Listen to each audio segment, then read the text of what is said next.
Good afternoon, everybody. Welcome back to my channel. Thank you for tuning into the videos. Today, today I want to tell you a little bit about how I or about the time that I was a bouncer. Right now, I'm a lot thinner than what I was back then. Right now I'm like 100 I fluctuate between 190 pounds to 200. Because of the cancer, because of the chemo, I gain weight, lose weight. So I go from like 200 down to 190. But back then I was well, the first time I was a bouncer, I think I talked about it before. I was working at a bar called Scores in Rialto on Foothill and just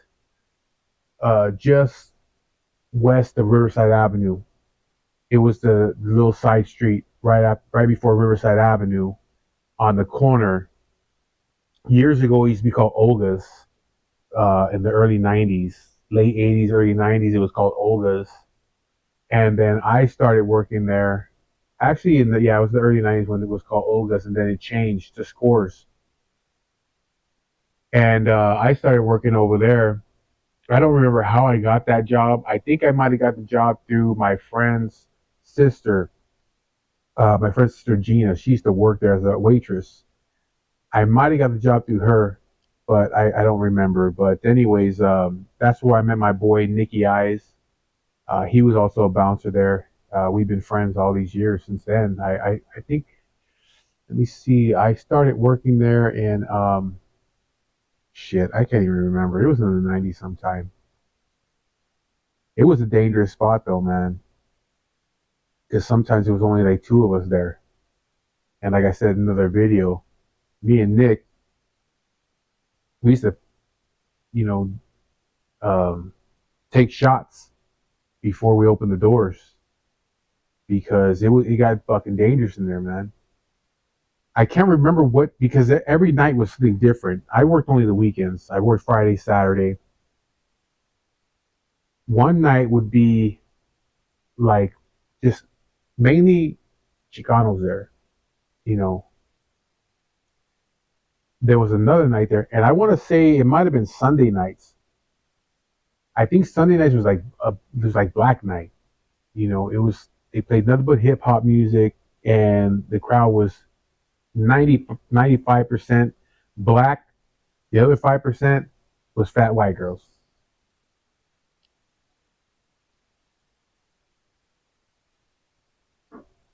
So that was the most dangerous night right there because a lot of the times it was me and Nick, just two bouncers for this. It wasn't a club, it was a bar.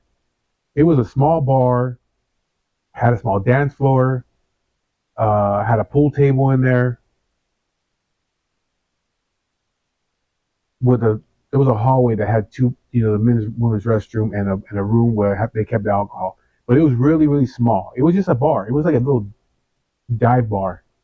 But it turned into a club, on the weekends, Friday, Saturday, Sunday. So I was working there Friday, Saturday, Sunday. Um, but Sunday nights when it was Black Night, it was dangerous in there. You know what I mean? I seen a dude get laid, shot right in the fucking chest, right in the front door, outside because it was the door was like in, the place was on the corner and the door faced the corner. So I would be out there checking people to come in or inside, one or the other. So one day, these dudes got into it, man. Motherfucker pulled out a strap and just put it in this dude's chest and shot him. And he slumped down, he fell on his ass, and he leaned forward, and he was fucking just leaking, but he didn't die. The ambulance came, the cops came, took his ass away, but he didn't die. Another time, somebody fucking, most likely a girl snuck in a gun, and because we couldn't really check them, you know what I mean? So she snuck in a gun, I guess, gave it to a dude, and he shot somebody in the hallway. I seen another time a guy got stabbed in the hallway. I mean, a lot of times the women would sneak the shit in for the guys, but it was always on the black nights when it was wild in there, you know. And like I said before in my other videos, like you didn't know if you were gonna make it home that night because here we are, two Chicano bouncers, and there's nothing but black dudes in there. You know what I mean? And at the end of the night, when they're out in the parking lot, drunk as fuck, getting into it, you know, or inside the club. I mean, I seen these like the Crips were in there one time, and they started going at it, and you're talking about like make 15, 20 dudes, and this is me and this guy over here trying to stop that shit. You know what I mean? Luckily, they never did nothing to us. You know, they respected us because we were the bouncers. They never like we're just trying to break shit up and get everybody out the door. You know, so but if they ever turned on us, we either got stomped the fuck out or shot or stabbed in there. But you know, it was wild. Even on the nights when the Chicanos were there, it was wild. I remember one night it was early. The place barely had opened. There wasn't a lot of people in there. I think it was like a Friday night. It wasn't. It wasn't. It was still early. I think we opened the doors at like 8 o'clock or some shit like that. So we had barely opened up. There was probably about 20 people in there maybe. And I'm walking around inside there. I don't know if Nick was with me that night. There was sometimes there was more than just two bouncers. Sometimes there was like four of us, five of us in there. So I don't remember who was there with me, but I remember it wasn't packed at all. It was barely opened up, and I'm walking around, and like I said in my other video, I would I would drink when I was working. I would take my shot before we open the door. I get a drink. I put it at the end of the bar. When people came in that I knew, I tell them I'm gonna have a drink sent to your table for me. Leave it there. So there would be a drink over there. So I have a drink over here at the end of the bar. I have a drink over here. Then I have a drink over here by the pool table. You know, I tell somebody over there, hey, I'm gonna put a drink right here on your table. Keep it right here for me.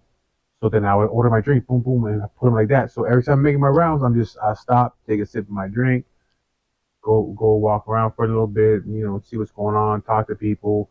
I go over here, drink. So by the end of the night, a lot of times by the end of the night, we were fucked up.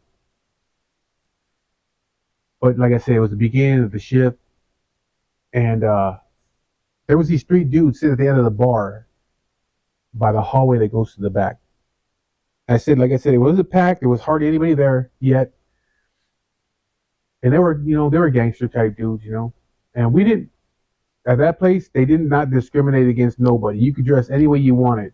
Other places I worked at, and I'll tell you about that. They didn't like that shit. But here, they didn't give a fuck how you dress. You can dress in flannels, Pendletons, whatever. You were a gangster, you can go in there like that. The black dudes wore a lot of fitted hats and the fucking sports jerseys and shit like that. Tennis shoes, you can give a fuck. You can go in. So there's these three dudes standing, and they're older than me. At the time I'm in my 20s. They're older than me, probably in their 30s, late 30s. I think one of them was even in his early 40s. And so I had seen them there, and I'm just walking around. So I see one of them get up. He goes down the hallway, and I'm watching him because I can see the hallway straight ahead of me, and I'm watching like, what is he doing? Because he was standing in the hallway, but he was facing the wall on the left. On the left side that's where they had the alcohol room, the room where they had all the alcohol in there, stored in there, the storage room. On this side was the restroom. So he's facing this way against the wall. He has his hand on the wall, and I'm looking. I'm like, this motherfucker is pissing in the hallway, and the bathroom's right there. Like he didn't even go. I see him get up, and I'm just standing there. I see him get up. He walks over there. He doesn't go to the right. He just go to the wall. He just starts pissing in the hallway. So I'm like, what the fuck, man? Like, so I walk over there and I said, hey. I tell him, hey, what the fuck are you doing? And he turns around. He's like, taking a fucking piss. I said, what the fuck is wrong with you? There's a bathroom right there. Why don't you go in there? Are you gonna clean that shit up? And he says, hey, won't you mind your own business? This is my neighborhood. I'm from Southside Rialto. This is my neighborhood. I do whatever the fuck I want. This is our spot. I said, I don't give a fuck where you're from. This ain't your spot. This ain't your fucking bar. I don't give a fuck if it's in your neighborhood. That shit don't mean nothing to me. That doesn't take away the fact that you're pissing in a fucking hallway inside of a building when you could go in the restroom. What the fuck is wrong with you? And so he zips up and all that shit. He turns around and he's like, hey, what do you want to do? I said, what the fuck do you want to do? We handle it right now. I said, but what you're doing, man, like somebody's got to clean that shit up, and you're not gonna fucking clean it up. What the fuck is your problem? Are you stupid or what?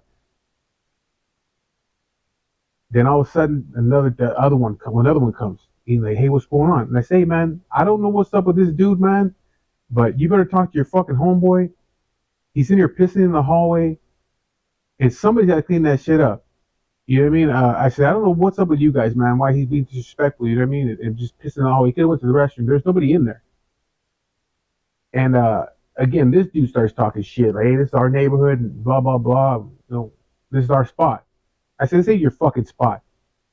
This ain't your spot. You don't own the fucking bar. This ain't your spot.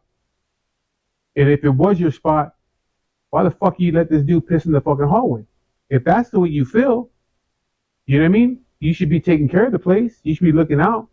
Why are you letting your why is your homeboy pissing in the fucking hallway?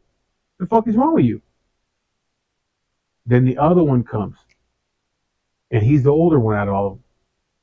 So he's like, when he walks up, he's like, "Hey, what's going on, homie?" Like, and I say, "Man, this fucking guy is pissing in the hallway, and he's not gonna clean that shit up. I got to get one of these girls here to clean up the piss. The fucking bathroom's right there. You know what I mean?" And now he's talking about all this neighborhood shit. It ain't got nothing to do with me, man. I'm concerned with what the fuck he's doing. And the other dude, I'm thinking this dude's gonna start fucking talking shit too. But he's like, hey, he tell her, like, what the fuck are you doing, man? And he goes, why don't be doing that stupid shit? Why are you being so disrespectful? Like he's checking that dude. And he pulled me to the side, he's like, hey man, I apologize for my homeboy. What he doing, he's a little fucked up. That shit'll never happen again. You know what I mean? Because I was gonna throw him out. He goes, hey, um, it'll never happen again, bro. You know what I mean? I apologize, and I'll keep them both in line. You know what I mean? And he said, we're just here to have some beers, and that's it. But I'll keep him in line. Because I had told the dude, like, hey man, you guys gotta fucking go. And he's like, we're just here to have a couple beers. I promise you, it won't happen again. You know what I mean? And he told him, hey, for both of them, you better fucking apologize to him. You know what I mean? So they did.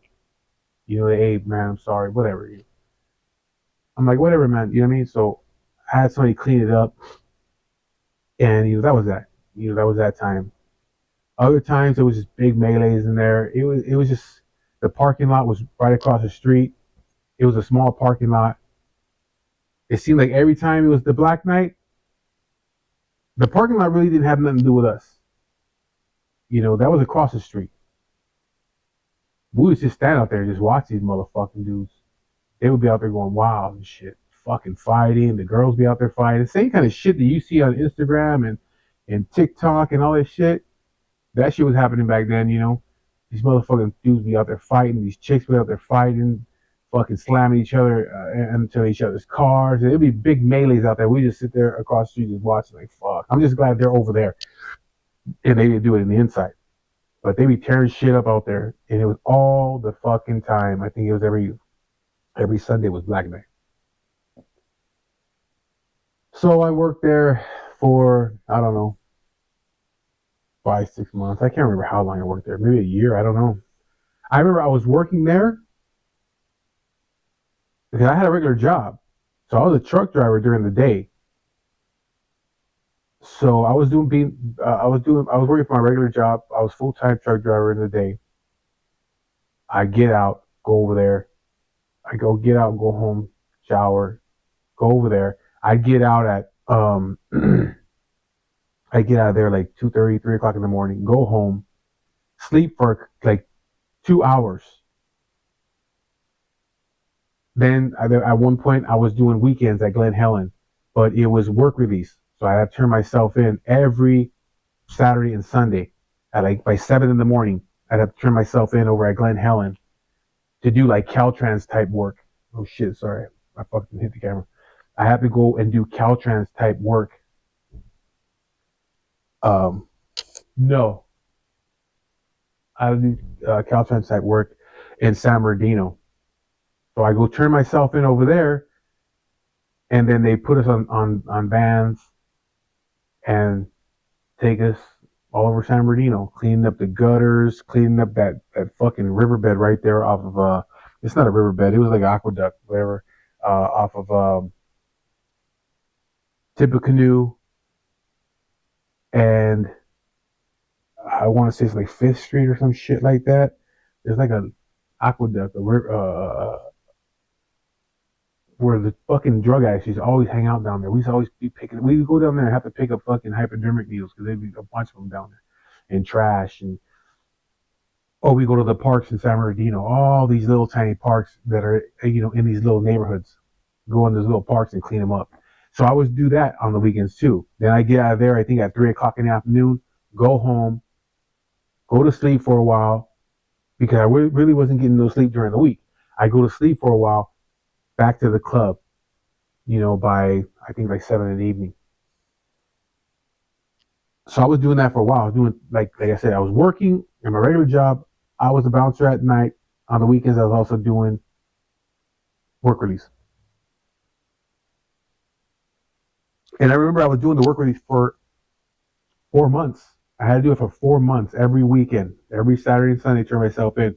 So I was working there at that club for more than 4 months because I had already been working there before work release and I was still working there afterwards. So maybe close to a year I did that. But then I stopped. I don't know why I stopped, but I just stopped doing it.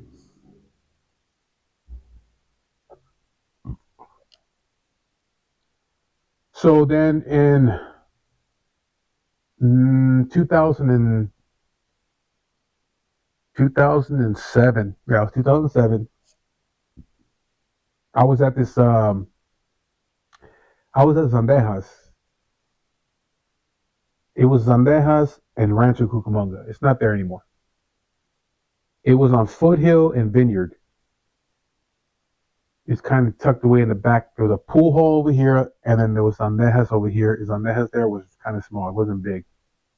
And I'm pretty sure it's the same one that the same owner, Tony Zandeja, Zandejas from the one in San Dimas. I'm pretty sure that was him, or maybe it was a family member of his, but I know it was theirs, that little one in Rancho.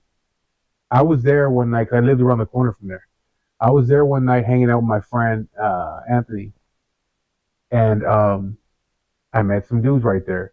And one of them, I want to say he was from Baldwin Park. And so me and him, we were out there shooting the shit, drinking beers. And then he started telling me that he was a bouncer. And so I needed to make some extra money. Again, I was working my regular job as a truck driver, but I told him that I needed to make some extra money because my plan was like I wanted to get out of where I was at as far as my relationship with my kid's mother, and I needed to have some extra income so I can get myself my own apartment for me and my son. So I was like, well, fuck, I can go do that shit at night. You know what I mean? Like I was doing before. So I had told him, like, hey, who are you working for? And he told me. He said he was working for a company called MIB, which is Men in Black.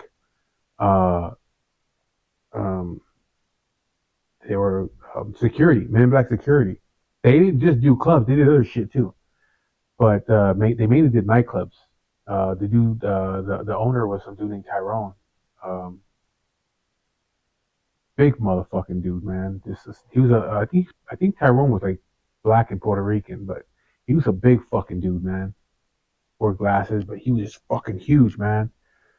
And he owned that company. A lot of people from the IE. If you were into the fucking club scene back in the late 2000, 2005, 6, 7, 8, all that time, if you were in the club scene in the IE and even like in part of the San Gabriel Valley area, you knew fucking Tyrone. Everybody knew fucking Tyrone. Nice fucking dude, man. Really cool as fuck. But anyways, he's like, yeah, I work for a company called MIB. I say, hey, man, do you think you can get me in if they're hiring because I need some extra income? He's like, yeah, fuck yeah, I can get you in, not a problem, dude. We always need guys. All right, cool. So then I got his number, and no,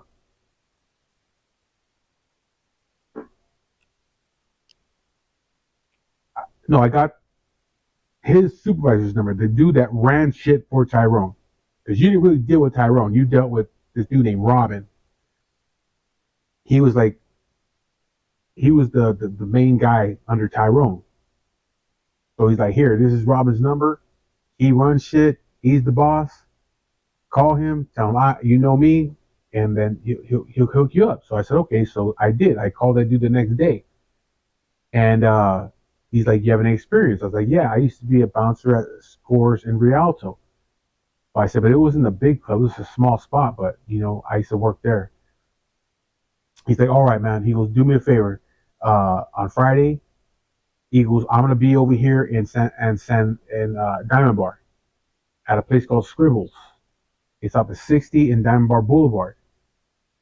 He's like, come down here, wear black shoes, black pants, black button-up shirt, or a black like a kind of like, what do you call them, like a Le Tigre shirt with a 3 buttons right here for the collar, whatever.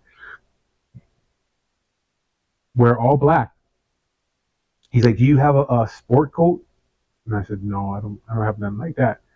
I didn't have a dress like that over at the other spot. All right, well, wear all black. If you have a black button-up shirt, wear that. Okay, cool, no problem. So I went down and got a couple things so I can be in all black, and I went over there and I had like, I think I had bought a button-up, like a just regular button-up shirt, all black, tucked in, to some black. I want to say I had black Dickies on and some black shoes. Go over there, and that's when I meet Robin. And then Robin's like, he's looking at me. He's like, all right, dude, because at the time I was probably like 340 pounds, maybe 350. I'm 6'5", so I was a big motherfucker.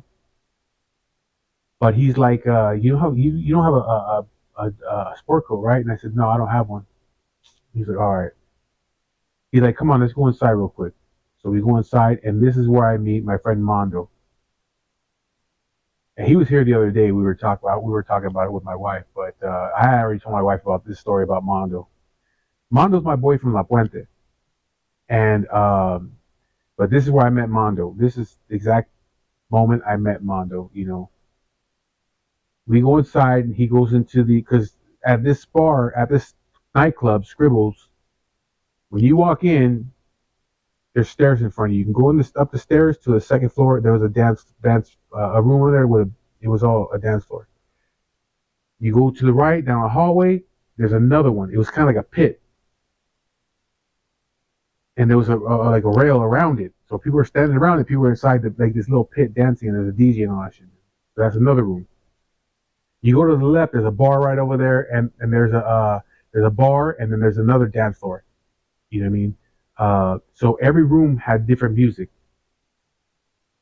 So we walk into that room to the left, and there's a dude there. He's bald. You could tell he's a gangster. You know, he tells me, "Hey, come over here." We go outside. And he's like, "Hey, this is Mondo," and I'm like, "Hey, what's up, man?" And Mondo is just like I don't try to shake his hand or nothing, but he's just like, he's just like, "Hey, what's up?" Like he's not interested in talking or nothing. And he's like, "Hey, Mondo, you have that sport coat with you or what?" Like, "Yeah, it's in my car." "Why?" He said, "Hey, Mondo, just do me a favor, man. Let him use it for the night. He's new, um, so can you let him use it for the night?" And he's like, Like you could tell he didn't want to let me use the fucking coat, which I didn't give a shit, So, but I was like, he's like, yeah, and he's like, all right. He goes, hey, check it out, dude. Go Armando. He's gonna give you a sport coat. When you're done, go to the other room over here. Talk to so and so. They'll put you in a spot, and they'll tell you what to do. So I said, all right. So then me and Mondo walked to his car, and we don't talk. He opens up the trunk, and he pulls out his sport coat, and he's like, here you go. And he's like, hey man, make sure I get that back by the end of the night. Don't take it. And I'm like, yeah, no problem. Like I'm thinking in my mind, like, what the fuck I want your fucking jacket, your coat for? You know what I mean? Like I didn't want to wear the motherfucker. So, but I was like, yeah, whatever, man. All right. So then he takes off. I go and meet up with somebody else, and they put me to the right of the front door. So you walk in, you go to the right. There's a bar right there, and there's a hallway right there where people will usually congregate, and they're not supposed to. So they put me over there and say, hey, check it out, man. This people can come in and out of here, but don't let them stand here too long. If they're ordering drinks from the little bar, cool. But if they're just standing there talking and shit like that, keep them moving. Keep them moving. All right, no problem. So that's what I did my first night. And it was hot as fuck in there. It was like if they didn't have no air conditioning. I think it was in the summertime, so it was really fucking hot. And I'm just in there just dripping in sweat. I have a sport coat on. I'm in all black. I can feel the sweat running down my arms and shit. And I'm just like, fuck, this is fucking hot here. And I see the other guys, they're walking around. They have polo shirts. They have polo shirts on with a little a badge that's sewed on. It's not a metal badge. It's a little patch sewed on right here. It says MIB. It's in like gold, and they're just walking around with those shirts on. I'm thinking like, fuck, man, why am I wearing a fucking sport coat in here? Uh, but I'm just like, fuck, it's fucking hot in here.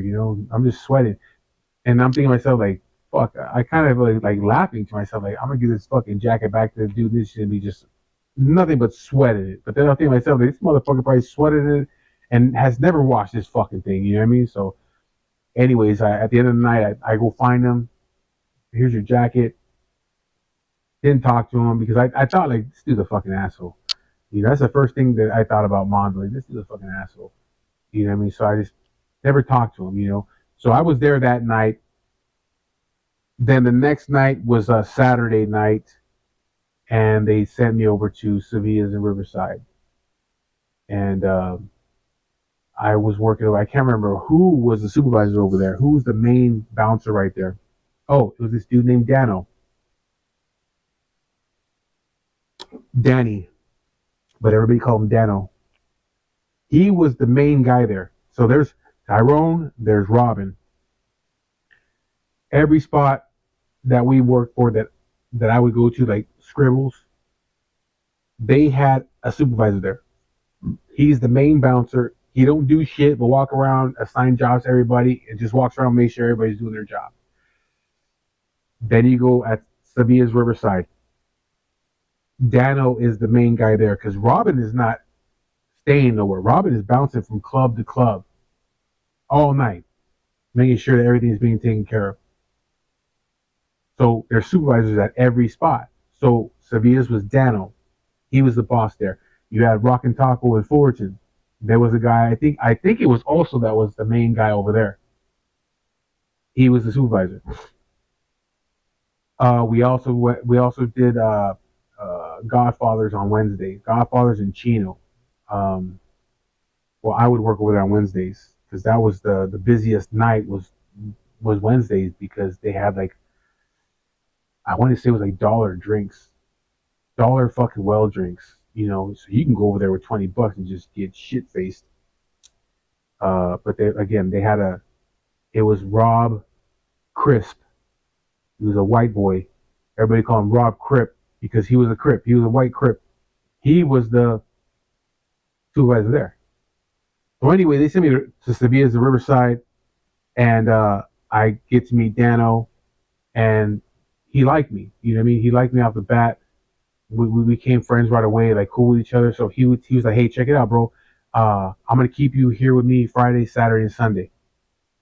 I'm gonna talk to Robin. They'll know that I want you here Friday, Saturday, and Sunday with me. So I was like, okay, cool, that's fine with me because I like that spot because it was different than the other places. At Sevilla's, it was more um, upscale. You had to be dressed nice. You didn't have to wear a suit or no shit like that, but you couldn't wear tennis shoes. You couldn't wear flannels and no gangster shit. You had to have a button up, especially the guys. They had to have a button up, nice shoes on, no white shoes, no sports gear, no hats, none of that.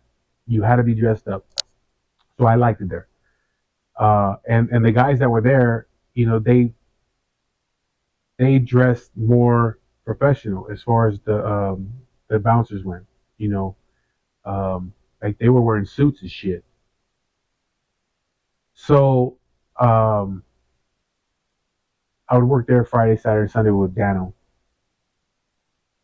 Then on Thursdays I worked at Scribbles in Diamond Bar.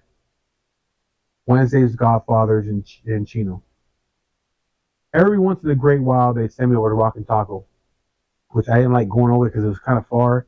Rock and Taco in Fullerton, it's not there anymore, but it was on the main street right there in Harbor, and it was a long building, but it was really fucking narrow in there. It was tight in there. It always got packed.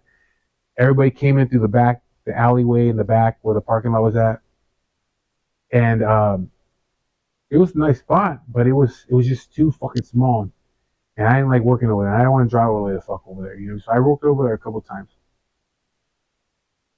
But so yeah, my time is mainly spent over at Scribbles, Godfathers, and Sevilla's. So some people are gonna watch this and say, "Fuck, maybe they probably know me from back then." Like, fuck, oh, I know this guy. I know him because while I'm there at Sevilla's, I'd only been there for maybe a month or so, 2 months.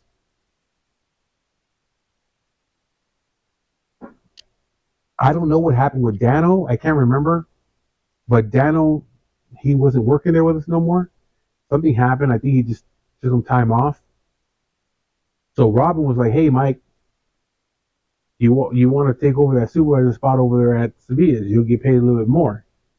And I was like, "Fuck yeah, I'll go over there. I'll work over there as a supervisor, you know." So he's like, "All right, you're gonna be the supervisor." He goes, "But you're responsible for your guys, man. You know what I mean? You got to make sure that you got to call them and shit like that. So get all the guys' numbers because now you got to make sure that they're at work and all that stuff like that. You know, if you don't have enough guys, then call me so I can send somebody over there. But you have to, you know, because I think at Sevilla's, the owner, he wanted, you know, I think it was like maybe like eight security there, eight guards there, 8 to 10, some shit like that at night on Friday, Saturday, and Sunday. So if one of my guys was to call off, tell me, hey, Mike, can't make it tonight, I have to call Rob and say, hey, I need one guy or I need two guys, whatever, you know.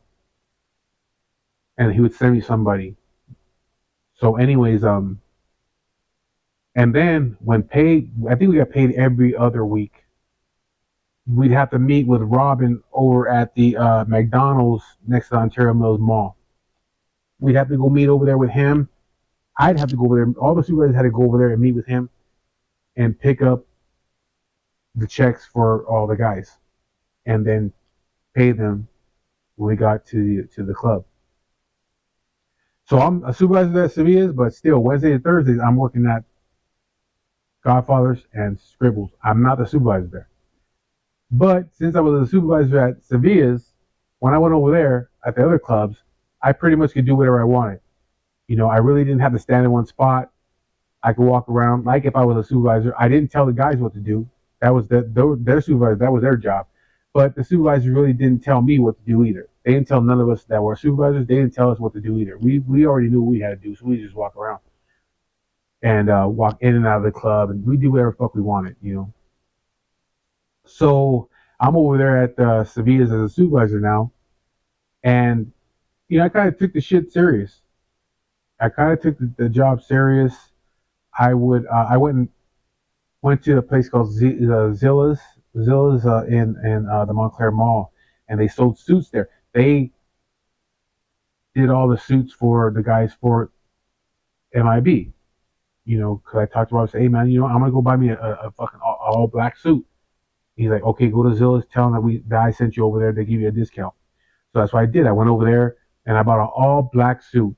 I have black dress shoes, black socks, black slacks, a black shirt, also a black vest, and I had the patch on the vest just in case I didn't want to wear the sport coat.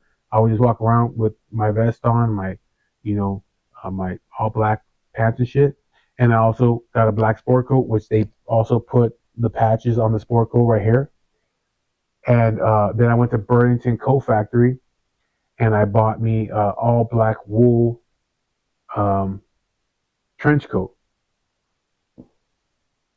Shit, my light died. Anyways, I bought me a black wool trench coat from Burlington Coat Factory.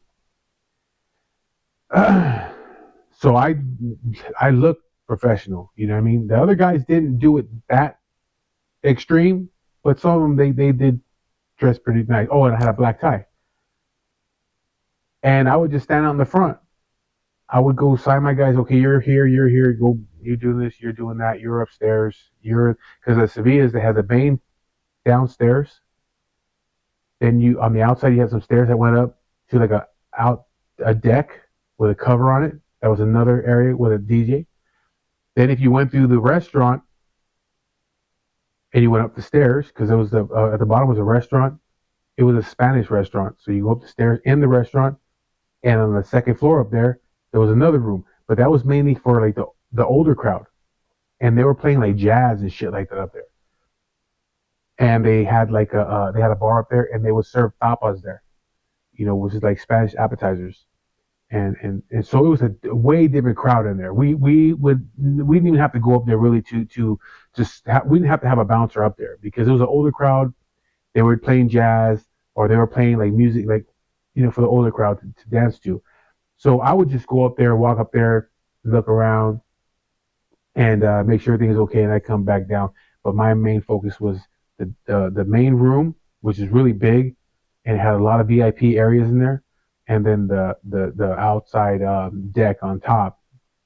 So you know, I would just, but all I did was just say, okay, you're gonna be here tonight, you're gonna be here, you're gonna be there, and I have a guy at the door checking IDs, another guy searching people, you know, another guy by the VIP area, a couple guys upstairs, a couple guys walking through the parking lot right here, our parking lot in that piece of land, you know, because there was a parking lot across the street, but that was for the Metro Link. But people used to park over there, but we didn't have to really deal with them.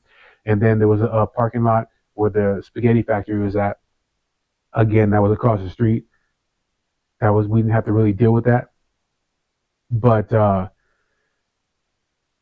I would just stand out there, and then I remember when I when they told when I guess Robin might have told the manager, this dude Eric, that hey, Mike's going to come over and be the supervisor now. They already knew me because I was working there, but I wasn't a supervisor. I was just one of the guys. But I had already knew Eric. You know, I got to know Eric, the manager. So Robin told Eric, hey, Mike's going to be the new supervisor over here. If you need anything, talk to him. So my first night, I come the first night being the supervisor, I come to work, and I'm like I said, I'm all dressed up now. I meet up with Eric in the front, and the owner's there. And so he tells the owner, hey, this is Mike. He's the new supervisor here for the security. He's going to be taking care of everything now. So the supervisor, I mean, the owner's like, okay, they shake my hand, nice to meet you. He goes, hey, this is what I want. This is the way that I want things. The fucking gang members, they come down here, and he goes, and they cause problems, and I don't want that. It's been happening too much, and I don't want that. He goes, I want a nice clean club. I don't need all that shit here. So I want to make sure that you don't let those kind of guys here. Make sure everybody's dressed nice, um, especially the men. Make sure they're dressed nice. And so I said, yeah, no problem. He goes, but get rid of all the fucking gang members that are going because there's a lot of them coming over here. Okay, I want them out of here because they're causing too many problems here. And the police, you know, when the police gotta get called over here, it's like another strike against us as a club. And I don't want the place to get shut down. So I need you to get rid of all the fucking gang members that come through here. All right, no problem. So right away, that was the focus that we had it because when I was working there, they would, Daniel would kind of let it skate, let him get through with shit. You know what I mean? But they were like, Eric's like, look, take your job serious, man. You know what I mean? Because that dude will tell me to get rid of you, and then I call Robin, and Robin's gonna have to get rid of you. He goes, the other guy was kind of letting the shit slide, and he goes, we can't do it because they're causing too many problems. There's been shootings and shit like that here before. So I said, all right. So that's what was going on. I had there was times where dudes would show up, straight up gangster, fucking Pendleton and shit like that, and they'd be standing in line, and I would see them because I'd be standing in the front by the front door, just in front of the building, looking at the building, watching people go up and down the stairs. The line's over here. There's a line over here, um, and they're just standing up there with my trench coat on, just watching. And there was times where I see motherfuckers walk up to the line, and they have a couple of girls with them, but you tell they're just straight gangsters, And I go over there, they check it out. I got the managers here. You know, uh, I can't let you guys in here. I can't let you guys come in. You're not dressed um, the way they want this place to be. The way the dress code. You're not the dress code. They what the fuck's wrong with the way we dress? I say, come on, you can't come in here like that. You know what I mean? Look at everybody else. You got to be wearing a nice shirt, button-up shirt. No tennis shoes, none of that shit. You know what I mean? I said, but I would tell them like, hey, check it out, dude. Do me a favor. If you go and you change and you come back, dressed the way they want it to be here, I'll let you in for free. You know what I mean? But you can't come the way you are. I cannot let you come in. And for the most part, they were like, all right, man, that's cool. And they would leave. Sometimes they would come back. There was times where they would come back and they'd be dressed up, you know. And so I would let them, they would say, hey, what's up, man? I came back. He said, all right, come on, come over here. I go to the front, to the door, said, let them in. And they would go in. It was very rare for them to act up and be like, yeah, fuck you, and start talking shit. There was times, though, where people were like, hey, that's fucked up, you're discriminating and all that other shit. But it's like, it's not me. That's the way they want it. I'm not going to lose my job because you want to get in dressed the way you're dressed. And then I remember the manager one time said, hey, check it out, man. Um, we need to get the nice looking women in. This is where I started learning all this stuff too, because at Scores, it wasn't like that. Anybody, we give a fuck. Over here, they're like, we want the nice looking girls in because the nice looking girls are what brings the money. Because the guys are buying them drinks and shit like that. So we got to get these nice looking girls inside. And this is where I met um, promoters. And there was no promoters at Scores. This is where I didn't know what a fucking promoter was. When I started doing these kind of clubs, that's where I started meeting promoters. And this is where I met my boy Jarek and Eddie. They worked together. They were two promoters. They had the best nights there. That's thing called Rockstar. And they had the best nights there, man. It was constantly fucking crowded. I mean, I think it was $20 to get in, and you had a couple hundred people in there. I mean, these guys were making a fucking killing on their nights.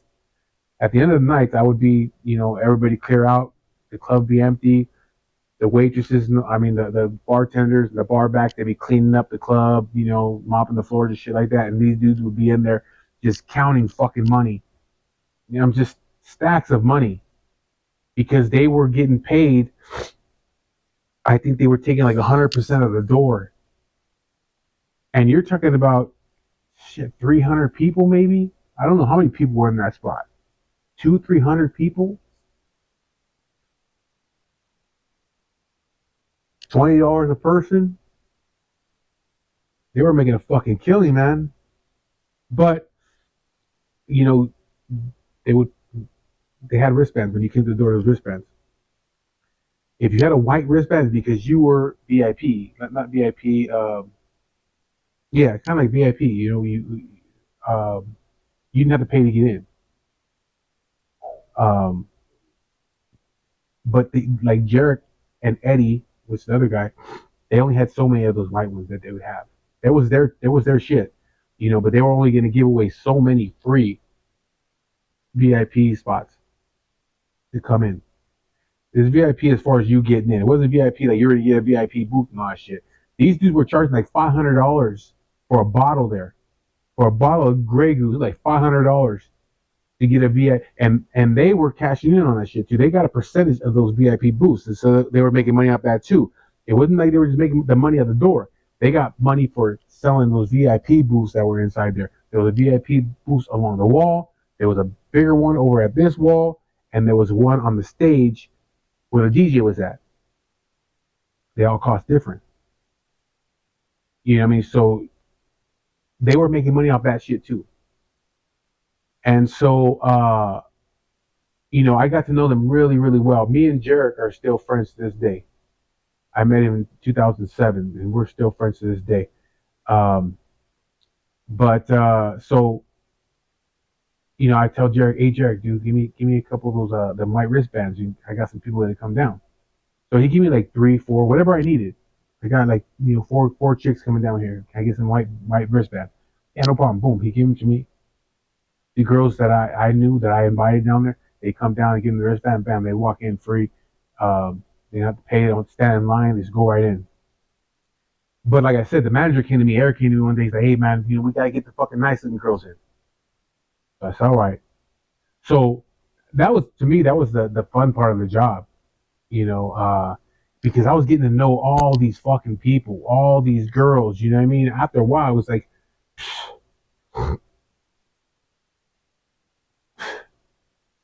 I was having fun. Put it that way. I was having fun. I was being taken care of. Just put it that way. Because I was meeting all these chicks. You know what I mean?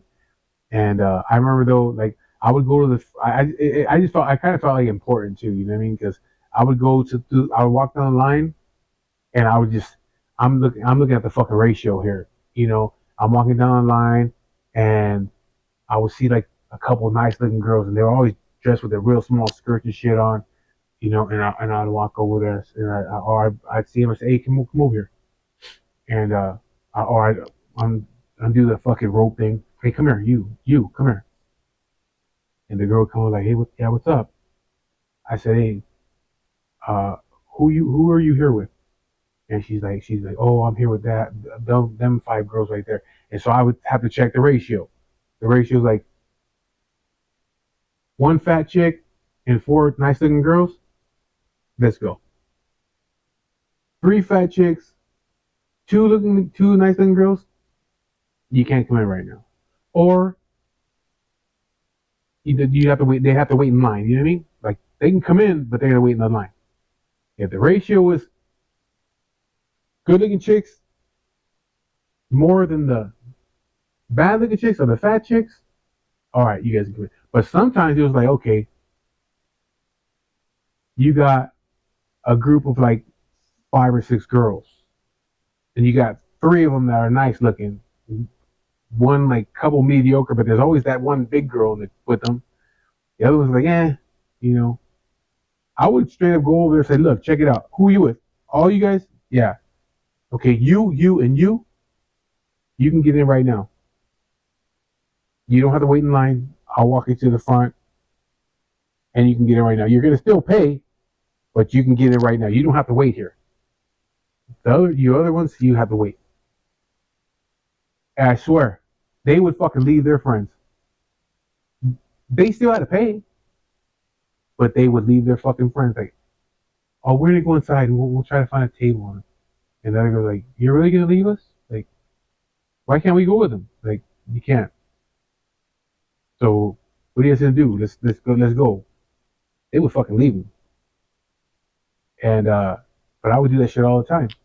Gotta check the ratio. The fat chicks. I don't give a shit if you were pretty. in fat. It didn't matter that the managers, the owners, they didn't care if you were pretty and fat. Nowadays, like this whole new thing with like fat chicks are like the thing right now. In the 2000s, it wasn't like that. This is something new. This is really new. We go to the club. It didn't matter how pretty you were. If you were, if your BMI was just way too much, you're waiting in the fucking line. If you were okay looking, you were gonna wait in line. Your hot friends, they can come in, but they still had to pay. They all had to pay unless I gave them a white wristband. But see, that was the fun part about it, because if it was somebody that I would see there frequently, I would see him like, okay, she been here a couple times already. Her and them other chicks. So I go over there, hey, check it out. I can get you two in, for you three in right now. I'll give you a white wristband. You walk right in. You don't pay nothing. If you want, but your friends got to wait in line. They felt they were fucking important. They were like, hell yeah, okay, boom, boom, boom. They go in. The next time they come down, they, hey, Big Mike, and so, like I said, I was always taken care of. But man, I had a lot of fucking fun there, man. But I had to stop working there. I had to stop working there because, yeah, I was having fun doing that. But like I told you in other videos, I still have it. I'm more calm with it now. I know how to control it. But I had a fucking violent streak. I had a violent streak, and that job allowed me to be violent. Just like with the gang shit, that was my excuse to be violent. I had an excuse to be violent when I was a gang member. Like, okay, you're my enemy, so I can be violent. I can hurt you if I want to. That job allowed that to come out in me again, like to be able to be violent, because there was constantly fights. I mean, there's always a fight. Every day there's a fucking fight at clubs. Every day. So it allowed me to be violent. And there was times where I would, like, say I was having a bad day, and then my kid's mom gave me a fucking problem, over child support. I was having problems at home, problems at work, whatever the problem was. If I was mad that day, when I came to work, I'd have all the guys together in the front, have a little meeting real quick, and I would tell them, hey, check it out. I would tell the guys that working in the inside and the bottom, if there's any problems inside, call me on the radio. Don't do nothing. Call me on the radio. I'll come in. We're going to drag whoever it is, whoever they are, we're going to drag them out the back door, over by the dumpsters, and we're going to beat the fuck out of them. But don't do nothing until I get in here. Same thing with the guys upstairs. If there's a problem, call me on the radio. I'll come up. Parking lot, no matter where we're at, always call me first. But today, it's like I would tell them, like, I'm not having a good fucking day. I'm pissed off, and I'm going to fuck somebody up today. We're going to fucking hurt people today. So call me so I can get in on it.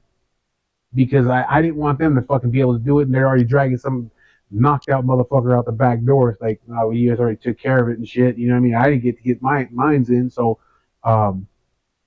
don't do that until I get there. And so that's what I was doing.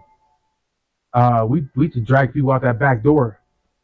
Go to the left, there's a dumpster area right there where there's a brick wall around the dumpster. We drag them in there, and we stomp the shit out of people. And we just stomp the fuck out of them, leave them back there. Knock the fuck out in the dumpster, by the dumpsters. I remember one time we threw a motherfucker in the dumpster. We beat the shit out of him until he passed out, picked his ass up, and threw him in the dumpster and closed the lid and fucking went back to work. Another time, some fucking kid comes to the front, and he's in line, the line to the left. He's in that line. I can't remember what the two lines are for. I think one was general, one was more like a VIP. Yeah, one was VIP, one was like a general admission. So he's in this line over here. He's like 20 people behind him, but I see him right away. He has tennis shoes on, blue jeans, you know, just he couldn't get in that way. So I went over there. I went over there. I said, hey, check it out, bro. I was over there with another guard. I said, hey, come over, let's go talk to this young motherfucker over here. So and it was a 21. No, it was 18 and over club. So he's probably like, I don't know, 20, 21 years old. And he was standing right there, and I walk over, and he's by himself. Again, I'm 6'5", like 350 pounds. This motherfucker was probably like 5'7", 120 pounds. And I walk over there, and I say, bro, check it out, man. You can't come in like that. I say, you see what everybody's dressed up. You gotta be, dressed, kind of like dressed to impress. You can't be dressed like that to get in here. I said, but I told him the same thing. Do me a favor. If you leave, come back dressed up, I'll let you in for free. You ain't got to pay. I'll take care of you. You know what I mean? And instead of being like, okay, he starts mouthing off. Little motherfucker starts mouthing off. Man, why can't I come in, man? You're discriminating and blah, blah, blah, this and this and that. I say, hey, check it out. That's just the way it is. I don't make the fucking rules here. I just follow them. With me, you got to follow them. You can't come in. Go home, change, come back. I'll let you in for free. You ain't even got to wait in line. Just I'll be right here in the front. You come see me. I'll take you right in. Man, fuck you and all this and that shit. I said, man, now you can't come in at all. I don't give a fuck you will change. You can't come in. Get the fuck out of here. Get out of here before you get your ass kicked. Oh, well, you think you're fucking big and bad and blah, blah, blah, all this bullshit. And everybody's in line just standing there looking like, the more he talks, the more pissed off I'm getting. So then I'm looking at the other guy. I'm like, because this guy's small. But I'm looking at my other guy like, I'm going to fuck this dude up, And he's like, fuck you, this and this and that. So bam, I just fucking take off on him. Hit him right in his fucking forehead. He lands in the bushes. And I get on top of him, and I'm just drilling on him. And I knock his little ass out. He's out. He's lay out in the bushes and shit. And I said, fuck it, leave his ass in there. Leave him in there. So people were just walking by this dude, and he's fucking moaning and groaning in the bushes. He finally gets up, stumbles out the parking lot, and he leaves. And so that shit's happening all the time. Almost every weekend. Even if I wasn't mad, there was a fight, I'm going to get in on it. I'm going to whoop somebody's ass. Me and my guys are going to whoop people's asses out here. We were even going across the street into the parking lot that it wasn't even our parking lot. But people would park over there, so we just go, let's go over there and see what's going on in the parking lot, patrol that parking lot. And there'd be people that are arguing, fighting and shit like that. Hey, fuck it, let's start fucking these dudes up. Start whooping their asses in the parking lot. Go to the spaghetti factory, walk to that parking lot. People start acting up over there. You start whooping their asses over there. And there was one time that I was in our parking lot, and I'm standing there with two other bouncers. We're talking. Everybody's already in the club. There's really no line. People are still coming, but there's no line. They're just coming to the front, get checked, and go in.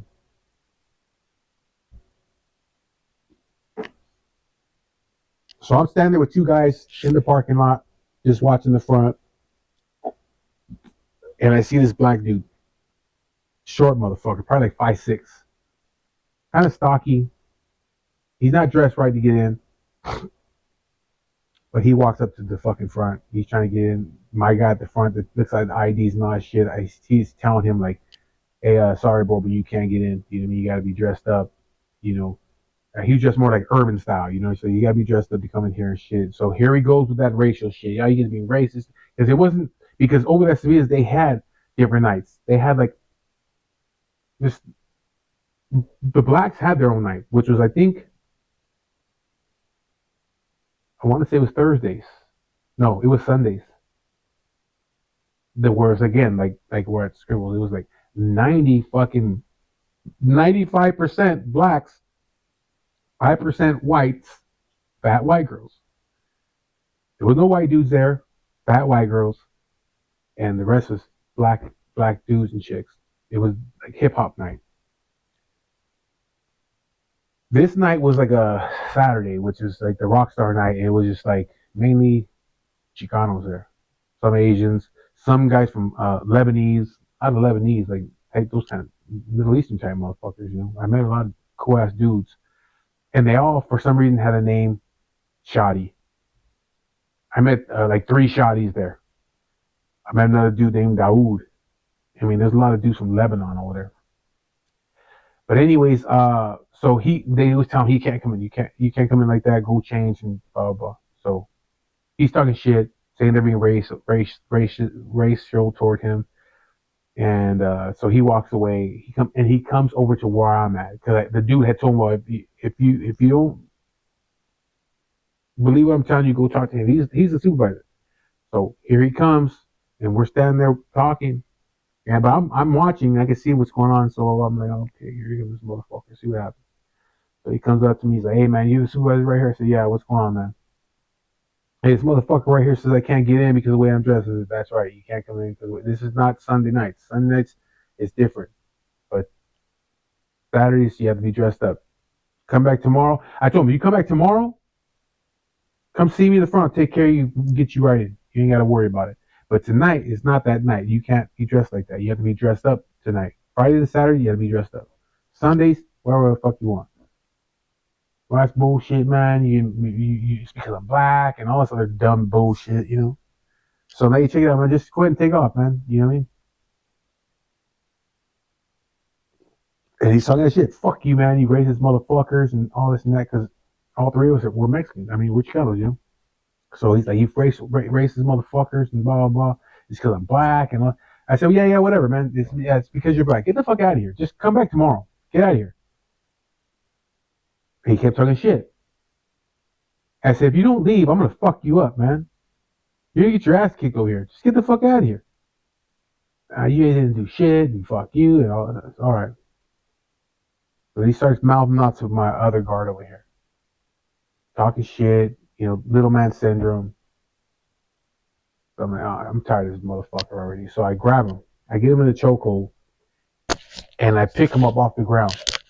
And I have him off the ground. And I'm choking the shit out of him. And he's reaching, trying to take my arms from around his neck. And then the other guard tapped me. He's like, hey, put him down, put him down. The fucking cops. And I'm like, oh shit. I look over to the right, and here comes a cop in the parking lot. He's coming real slow, and I'm put him down, let him go. And he's holding his fucking neck. And the cop pulls up. And because, I'm the supervisor, the cops would always come through there every night. They would patrol that shit. They knew who I was. They would come by, like, hey, what's going on over here? Everything good over here? All the time, every weekend. Yeah, everything's good, man. All right. You need this? Let us know. Give us a call. All right. They would leave. So they knew me by name. So he fucking cop pulls up. I don't see who's in the car yet. I just put the guy down like, fuck, man, I'm gonna fucking get in trouble now. And the cop pulls up. There's two of them in the car. He's like, hey, what's up, Big Mike? I'm like, hey, what's going on? And he's like, and there was two Chicano cops. He's like, when you're done with him, give us a call. We'll come pick him up. I was like, okay. They drive off real slow. And I do something to hold his neck, trying to breathe. I said, you're fucked now. And I grabbed him and picked him up again and fucking choked his ass out. We beat the shit out of him. What do you call the cops? We dragged his ass out of the fucking parking lot. Left him out there. I mean, this shit was going on constantly.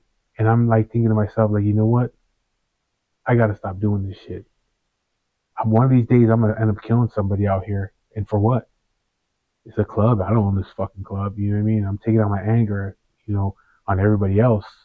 I mean, there was just so many times, fucking shootings out there and shit like that. One of my guards got shot in the foot one day by some dudes from Riverside.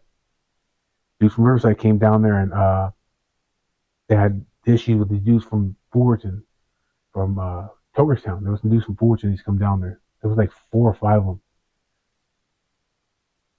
Cool ass dudes. But I remember the first time I met these fucking guys. They were dressed nice, but I could tell these motherfuckers were gangsters because two of them were short and they were buff as fuck, completely bald, and you could see from under their sleeves they were tatted up. And once I got to know them, I got to know that those two little buff motherfuckers had just got out of prison.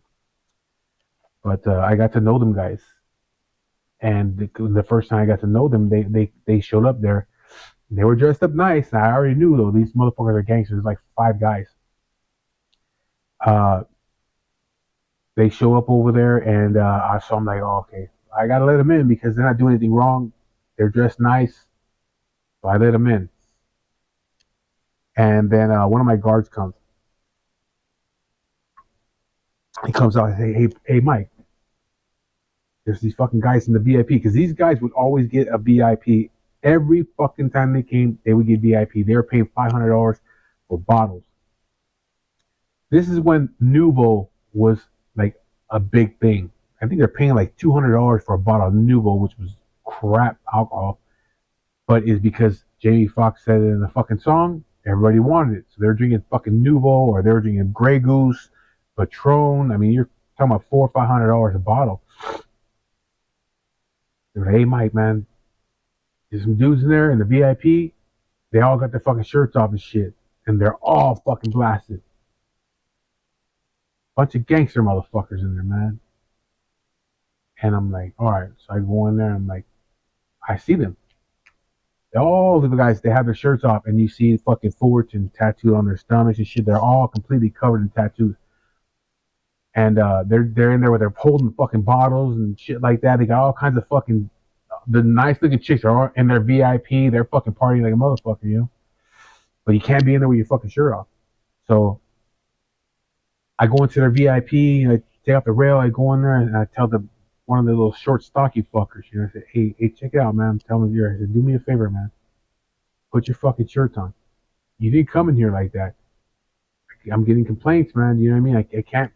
I can't have you guys in here doing that shit because if the manager sees that shit, he's gonna fucking 86 you guys right away. You know what I mean? Just do me that favor. Put your shirt on. He's like, hey, check it out, bro. No problem. I was like, hey, put your fucking shirt on. They tuck their shit back in. Boom, no problem.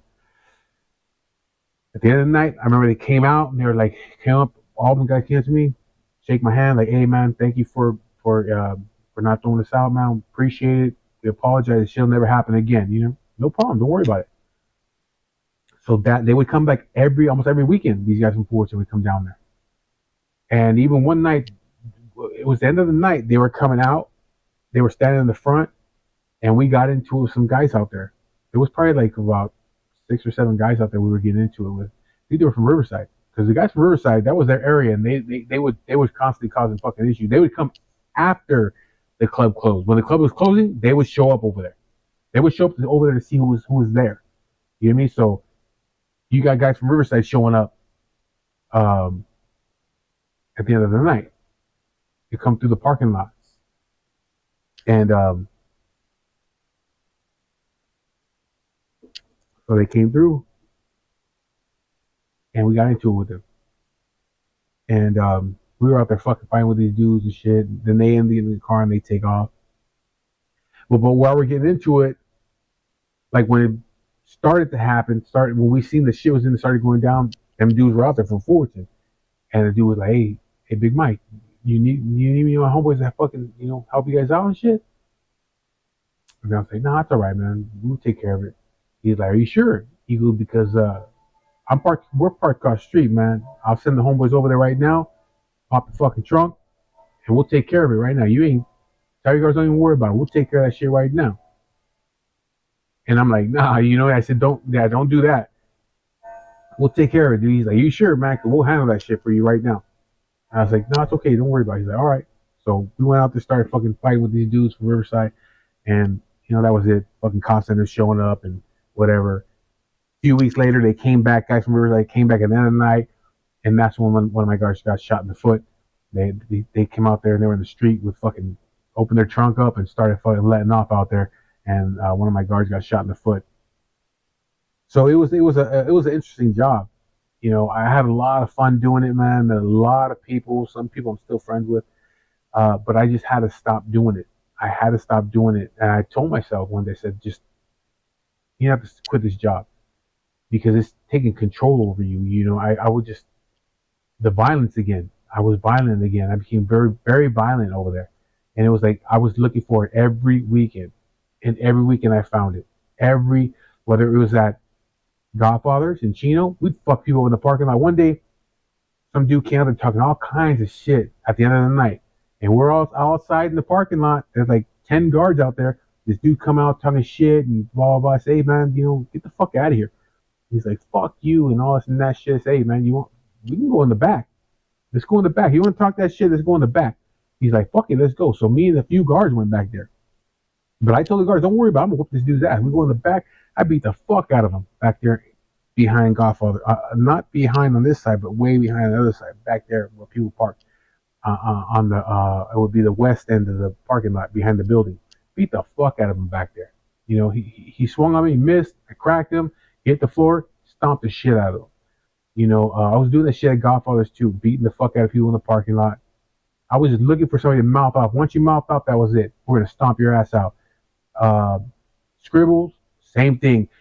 At Scribbles, I remember in the room to the right, they played hip hop music, a lot of hip hop. And that's when that Soldier Boy song, that Superman song, that's when that was really fucking popular at that time, 2007.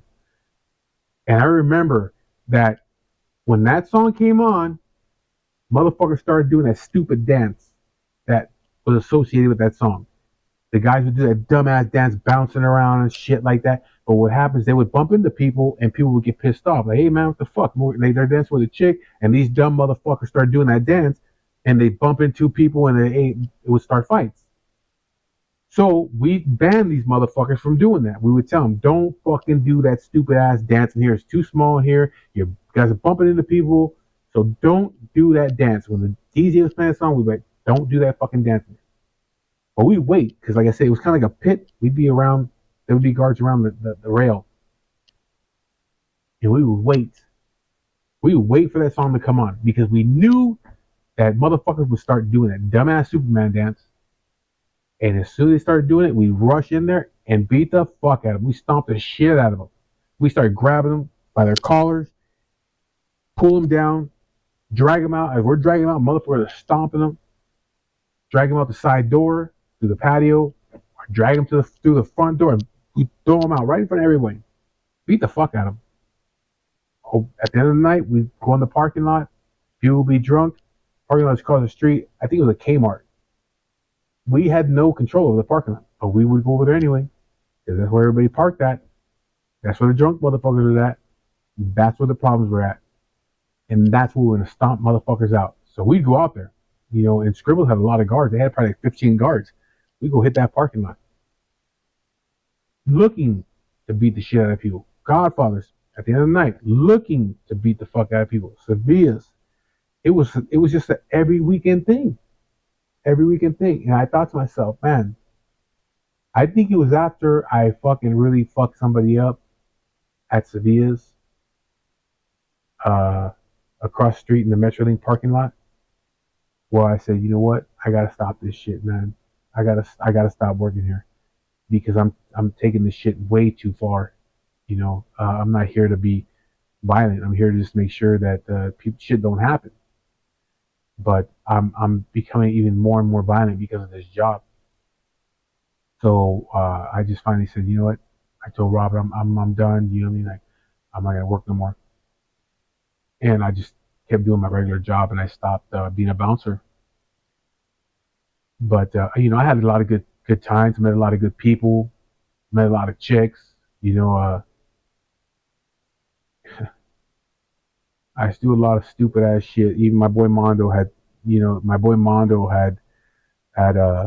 was telling my wife when he was here the other day. He's like, this dude was a fucking fool, man. When we worked at the clubs, he used to say something at the end of the night to people that I couldn't believe that he would say that shit. And I'll tell you guys what it was, because I did used to do that. People were leaving the club and shit like that. If it was nice looking girls, I would tell them shit like, hey, what's up, man? You want to fuck or what? My name's Mike. You want to fuck?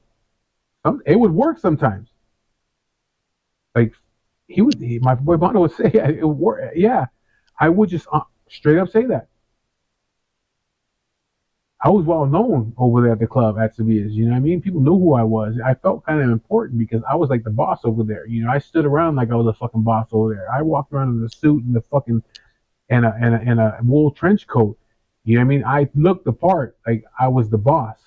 You know what I mean? The girls all that went there, they all knew me. All the regulars knew me. You know what I mean? They come up to me like, "Hey, Big Mike, what's up? Can you hook us up?" And if I was going to get something out of it, yeah, I'll hook you up. You know what I mean? Uh, but I played that part, and everybody and I walked around like that, and everybody knew, even if they didn't know me, they that was their first time there. They could tell that I was a fucking boss there because the way I walked around there, the way I was telling my guards to do shit. You know what I mean? The way people would come and approach me. You know, everybody knew that I was the fucking boss there, and the promoters, you know, they took care of me. You know what I mean? They would give me free VIP passes for the chicks and shit like that because they were gonna make money off that shit when they went inside. So you know, I was very well known at Sevilla's, and I would do shit like that. I would say straight up, say that, and it worked. A lot of times it did work, and he was like, "What the fuck? Like, you crazy?" Like, but it worked. It's because everybody knew who I was, you know. But again, like I said, I had to stop doing it because I became more and more violent, and I started to, you know, I was really enjoying it. I was really enjoying the violent part of it, and so I did. I think I was there for like maybe a year at Samia's doing that shit. Um, but again, it was a fun job. Met a lot of cool people. Some of them still friends with today. Um, but it was that was hell of a fucking adventure, man. I wouldn't do that shit no more. I'm too old for that. But it was a very interesting job. So anyway, that's my story. I know it's kind of long, but uh, you know, it's just I just wanted to, you know, like all I'm doing is trying to give you like glimpses into my life, you know, and like it says in my bio on on the description or bio on my YouTube. The reason that I'm telling these stories is because, like you guys, most of you guys know I have cancer, so you know, just in case anything ever happens to me, you know, people can come back to YouTube and they can see me or hear the stories instead of me writing it down or writing some kind of a book. This will always be around as long as YouTube's around. You can always my friends, my family, they can always see me or hear my stories. And like I said before, I have no reason to bullshit you. The stories I'm telling you, they're all true. You know what I mean? I have no reason to sugarcoat it or throw some extra fucking tapatio on it. These shits really happen. These are the stories of my life. Um, some of them are funny. Some of them are terrible. Some of the things I've done, but they're my stories. You know what I mean? And so I hope that you enjoy listening to these stories that I'm telling. And you know, I'll be hopefully back on tomorrow with another story. So like, share, subscribe, um, turn on the notification bell. You'll see when I have new videos up. I put up 2 yesterday, so if you did see the ones from yesterday, go back and look at those ones. One of them is a little, I guess you would say, controversial, but those are my feelings. You know what I mean? Those are my feelings, and I don't bullshit. I'll tell you straight up the way it is, the way I feel. If you don't like it, it's on you. You know what I mean? But go check out those other 2 videos I did. Well, yeah, the 2 videos I did yesterday. But anyways, thank you for watching the videos, and I'll talk to you guys later.